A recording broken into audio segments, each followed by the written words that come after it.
Hello, Steven. Hello. So we've just finished Bach, the Universe and Everything. What are we up to now? Bach, the Universe and Everything. So I'm packing away the organ. It's got to get back down to the loading bay and into my car. It's a fairly straightforward process. Just needs some covers on, and then luckily it's all on wheels and it's a one-man job, so that's good. And it fits in the back of what size car?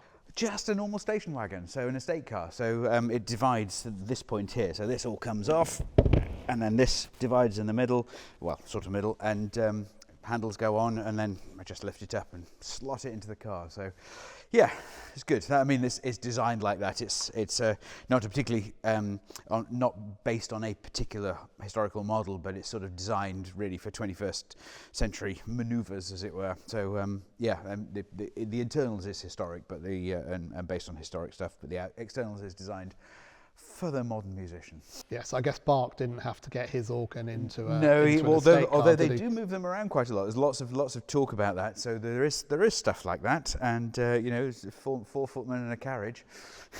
And you're a bit of a collector of instruments, aren't you?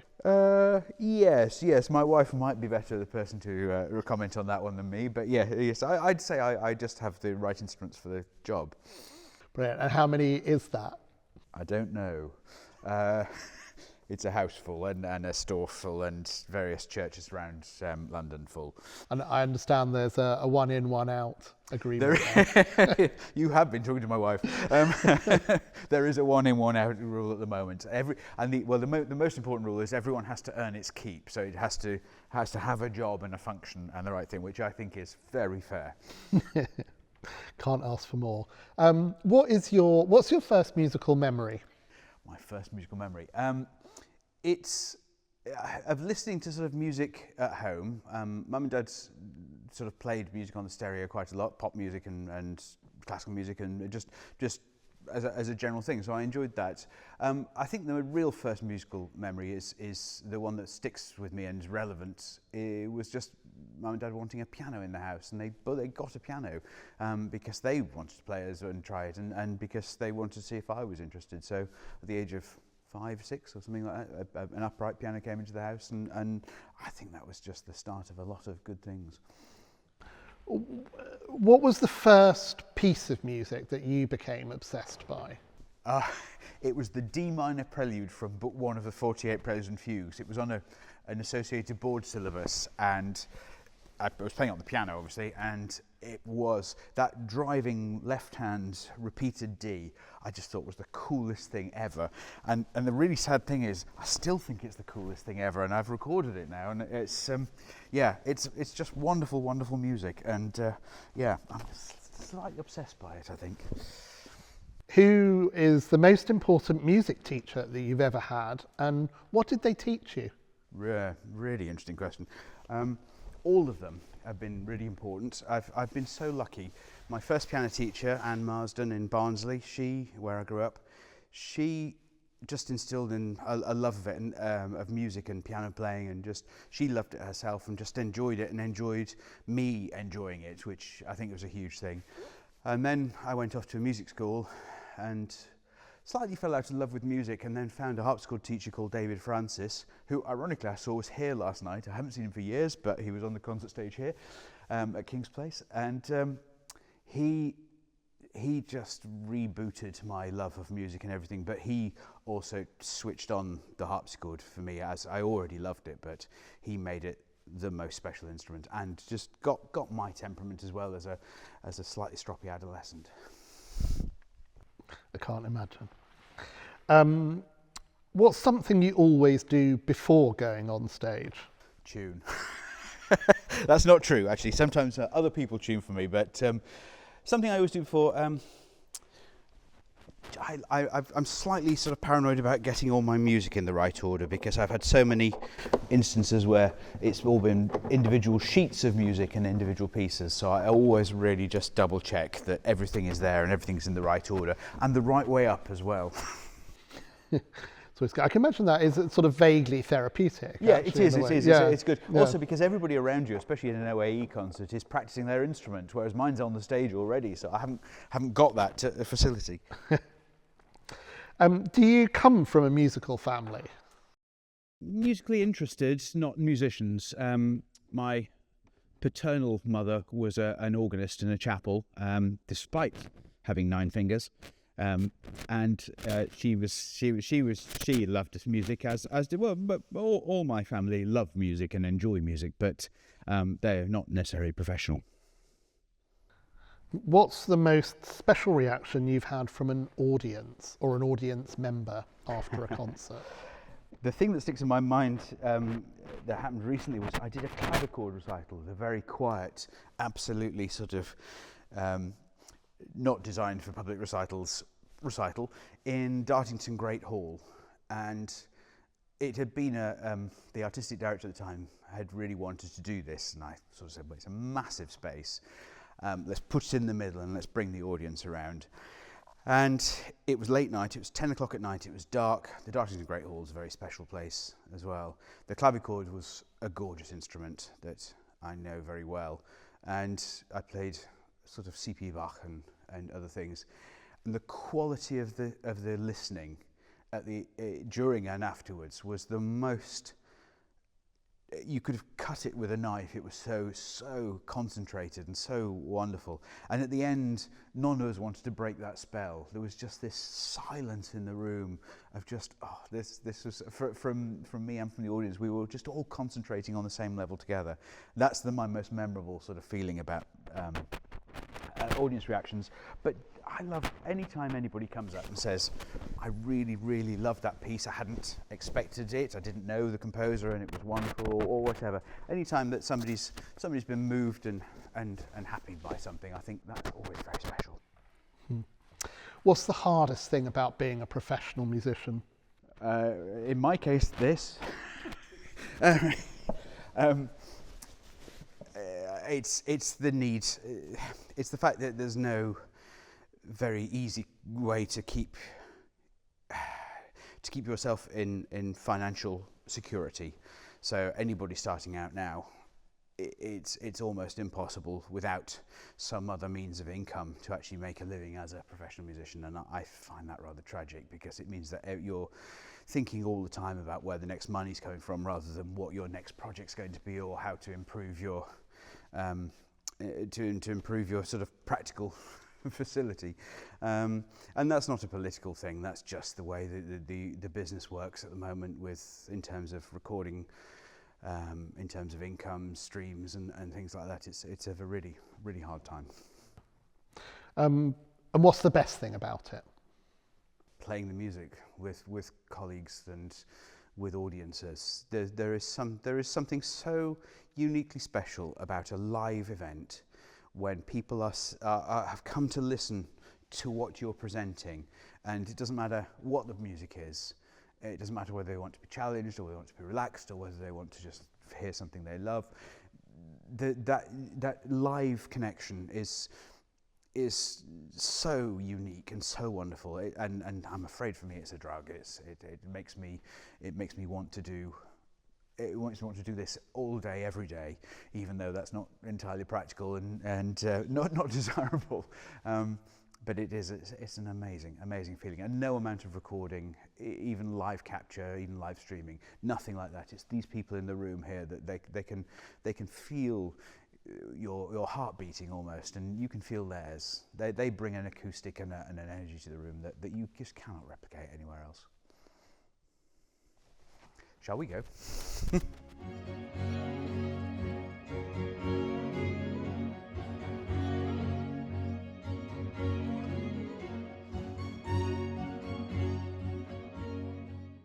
What's a quote you live by?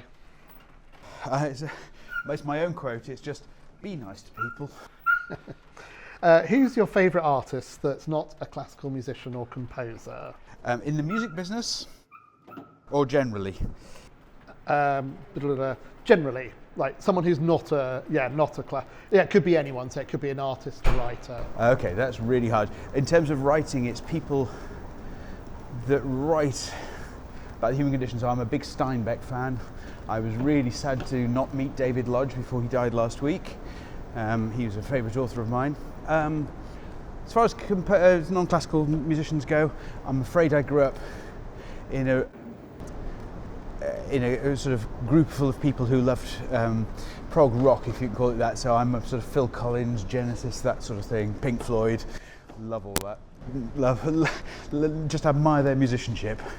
And my mum would kill me if I didn't say, you know, that Queen, of course, are amazing. So, and their songs are incredible. I can't say it's something I've bought disc of, but I do admire that musicianship and that artistry. Do you have a favourite road trip destination? A favourite road trip destination? Yes, I once drove around America, and that was pretty amazing, around the Grand Canyon. I love the UK. I like driving anyway, so I think every road trip's pretty good. I quite enjoy the schleppo. I teach at the Royal Welsh College, and I quite enjoy that schlep over to Cardiff as well from Kent. I live in a nice place as well. What's the last TV series, if any, that you binge watched? It's Reacher. I've been enjoying Reacher. It's been really good. It's complete escapism. Brilliant. What are your hobbies and interests? My hobbies and interests beyond music. Oh gosh, well, it mostly involves music. I do like sort of bringing keyboards back to life. I mean, that's part of my museum curator life before I was while I was a professional musician. But I really enjoy teaching. I'm really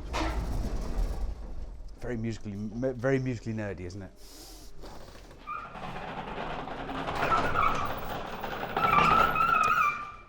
Sorry, I should have oiled the wheels before we did this. So if you could meet anyone from the past, who would it be? If I could be anybody, or I could meet anybody. You could meet anybody. If I could meet anybody, well, I've always wanted a pint with Wilhelm Friedemann Bach, just because I think he has the best. Thank you. Because I think he has the best portrait of anybody. I'm not sure he had a reputation for stopping at one pint. No, that's the problem. It would be careful. I'd have to leave at a certain point. It would be great to chat to Bach, to his father, about kind of stuff, life, and music. Haydn, I really want to sort of chat to Haydn. I think that he's got a lot to say about music and audiences and kind of how music responds and things like that. So, yeah. Excellent. Do you have an album piece or playlist that you've been playing non-stop recently? No, I'm not.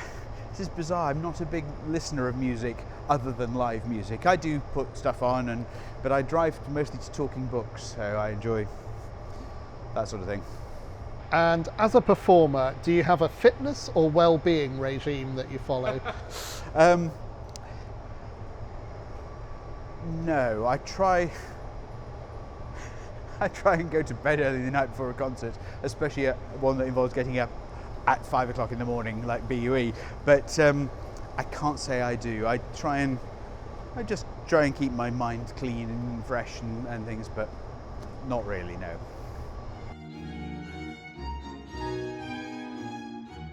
Did you take the organ with you when you bought the car? Paper template of it, yes. Oh, right. There isn't a car like this now. They don't make this anymore, so I don't know what I'm going to do with this one.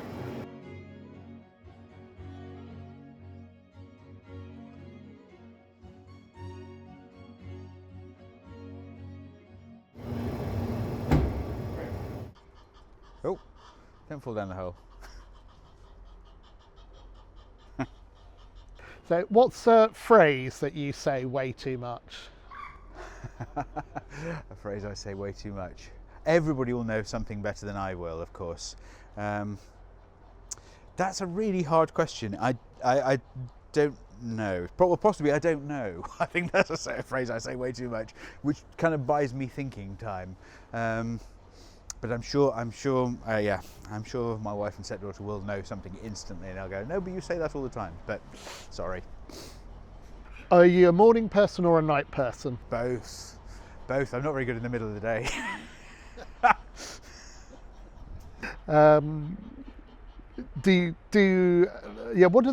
We've got a question. What do the neighbours think about the noise? They are so kind. We share a party wall with somebody, and when I have a horn player, over to rehearse with the piano, which I know is going to be reverberant. They say, "Oh no, it's lovely. We love hearing it." As I sort of ring up to apologise and say, "Is it okay if?" And of course, my wife is a singer and she practices, and sometimes she has to practice at slightly unsocial ways, and they love it so much so that the children sometimes sort of go and come and press against the wall to listen to it. Not that they have to really press that closely, but anyway, they are so kind. The other neighbour on the other side, who's a very dear friend, thinks that we're bonkers for doing what we do, but loves it and is so supportive. What's your favourite post-concert drink? It varies. It really varies. There's nothing like that hall in Cologne where they bring you a fresh beer at the end, and it's beautiful and lovely and brewed kind of just up the road. I think it's a glass of red wine, something quite full-bodied, something that just removes all the edge off your nerves and takes the adrenaline away quite quickly. And that might lead nicely into, what's your favourite tip for surviving on tour? Yeah, drink red wine. Yeah. My favourite. It was something that was told to me straight away, and all my colleagues would say, yes, it just goes without saying, which is you never quite know when you're in somebody else's hands on tour. You never quite know when the next meal's coming. So eat or buy food when you see it, and eat it when you're hungry, which may be at the most random times. But actually, that's really crucial. Just keep your fuel going, and it's very easy to forget to eat and drink when you're travelling and tired and have had enough, and like these guys clearly have. For breakfast, on tour or otherwise, is it full English, continental or other? Varies day to day. Depends what the gig is, depends where I am. So we don't cook for breakfast at home, it's just a bowl of cereal, but on tour, it kind of depends how I'm feeling.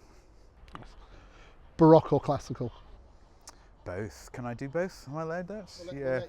We'll let you Thank you very much. Yeah, both. I just find I couldn't live without either. What's your superhero ability? I can tune a concert double manual harpsichord in about 7 minutes when people are talking around me. I learnt that when I was working in the museum and the doors were open to the public and the instrument hadn't been prepared. So I think that, yeah. Can you tell us a joke? Yes, I can. Okay, so man goes into a pet shop, wants a goose. No, he wants a parrot for his wife, and he says no. And there are 3 parrots lined up, and he says to the first one, he says, "I want a parrot," and the first one is £1,000. He says, "I've got £1,000. It's a very expensive parrot." This is quite a long joke, actually. Is that right? He says, "Why is this parrot £1,000?" He said, "Well, it can sing any Bach aria you want. It's absolutely amazing." He said, "That's incredible. I've got to have it." He said, "Oh, but hang on. I've got another parrot here." I might have to start this joke again, I can see. You're not helping.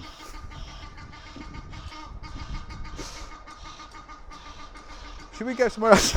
Should we move down a bit? Yeah. These ones will start off now. Yeah, exactly. In a slightly quieter environment. Can you tell us a joke? Okay, so this man goes into a pet shop. He wants to buy something for his wife, and he sees 3 parrots on the wall, and he goes, "Oh, parrot, that's very interesting." And he looks at the price, and the first one's £1,000. So he says, £1,000, that's a very expensive parrot. And the pet shop owner says, "Well, it's a very special parrot. It can sing any aria by Bach." He said, "That's amazing, I must buy it." And the pet shop owner says, hang on, I've got another one here." And he said, "Well, it's even better." And he said, "Really even better?" He said, "Yes, but it's £2,000. How can a parrot possibly cost £2,000? Well, this one can sing any aria by any composer, absolutely anywhere." "That's incredible. I need that one. He said, hang on. I've got another parrot." He went, "Oh, come on, these 2 are amazing. What more can be better than this?" He said, "Well, this one, it is very expensive. It's £5,000. "Oh my goodness, what can this parrot possibly do that the other 2 can't?" He said, "I've got no idea, but the other 2 parrots call him Maestro." Thank you very much. Thanks for taking time out of your afternoon to It's a great pleasure. Thanks to the geese for accompanying us.